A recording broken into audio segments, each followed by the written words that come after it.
I mean, he's not fooling me, if that's what we think we're doing here," Mason said of Smart not naming a starter. "That young man Fromm has won ball games. He just came off a 41-0 win. Listen, we can quit coaching dramatics. When it's all said and done, they're 5-0. They're a good football team with a lot of talent. They're playing extremely well. Hats off to Kirby." Smart insists he's not concerned with Mason's comments. "Derek Mason is entitled to his opinion," Smart said. "Derek Mason is not at our practices. He doesn't watch our practice tape, that I know of." The Bulldogs, 5-0, might be rolling off a couple big wins to kick off their Southeastern Conference schedule, including last week's 41-0 rout of Tennessee that was the Vols' worst home loss since 1905. Georgia has some extra motivation coming into Nashville after Mason got his first SEC road win in Athens last year, edging the Bulldogs 17-16. "There were a lot of errors in that game," Smart said.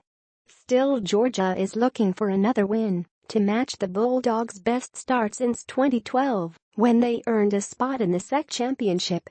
Junior tight end Jackson Harris says the Bulldogs are focused on Vanderbilt, 3-0-2, not Georgia's gaudy ranking or all the attention they're getting.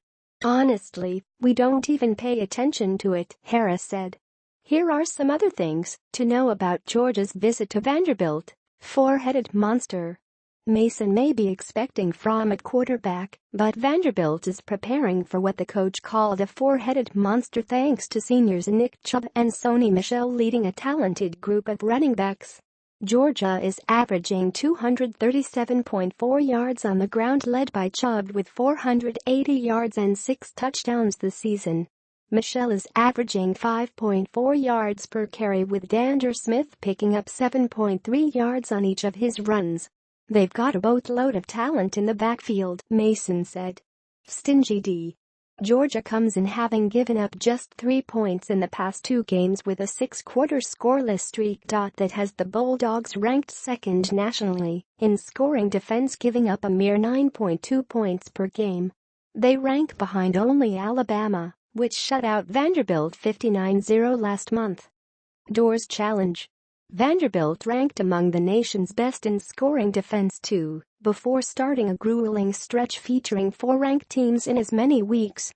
Now the Commodores rank 45th nationally in total offense, but have been gashed by the run, where they're giving up 204.6 yards per game. But they do have linebacker Charles Wright leading the SEC with 6 sacks. Talented QBs. Fromm has taken good care of the ball for Georgia, throwing for 734 yards with 8 touchdowns and only 2 interceptions. Junior Kyle Shermer is off to the best season of his career, tied for the SEC lead with 11 TD passes, and he has only been intercepted once. His teammates have given him decent protection too, allowing him to be sacked only 3 times. Smart said Shermer was still growing as a quarterback when these teams last met. "He will be the best pure passing quarterback that we have played against," Smart said. Rough stretch.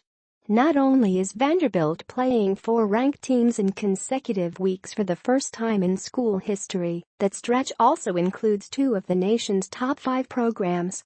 The schedule started with a win over then number 18 Kansas State, the loss to Alabama, a 38-24 loss at then number 21 Florida, and now Georgia. Vandy hasn't beaten the Bulldogs in consecutive games since 1956-58. Mason says the tough competition will help his Commodores build the character they will need to play well down the stretch.